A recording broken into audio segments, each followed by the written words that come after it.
बिस्मिल्लाहिर्रहमानिर्रहीम। अस्सलामुअलैकुम। आप देख रहे हैं K92 न्यूज़ और मैं हूं आपके मेज़बान तस्बीहा मजहर। शामिल करते हैं आज की अहम खबरें।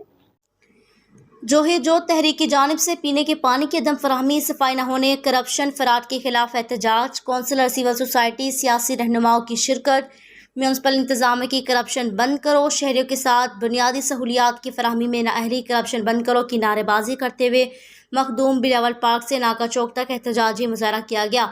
मुजाहरीन से खिताब करते हुए जोत के रहनुमाओं advocate Ayyaz Rind, Waseem Somroo, Hafeez Lagari, municipal councillor Sanur Babbar, Ghulam Qadir Lagari, Younus Solanki दीगर ने कहा कि म्यूनसिपल में चेयरमैन चार्ज संभालने को 2 हफ्ता गुजरने के बावजूद शहर की सफाई, पीने के पानी की फराहमी बंद है। हर जगह गंदगी के ढेर, शहरी पानी बूंद को तरस गए। 50 करोड़ की वाटर सप्लाई स्कीम के पाइप एक बरस में नकारा। हर साल करोड़ों रुपए अखराजात के साथ यूनिसेफ की जानिब से फिल्ट्रेशन, साफ पानी के ज़ेरे ज़मीन, बोर, सोलर सिस्टम को म्यूनसिपल इंतजामिया अपना काम कर करोड़ों रुपए की करप्शन फ्रॉड अलग करने लगी।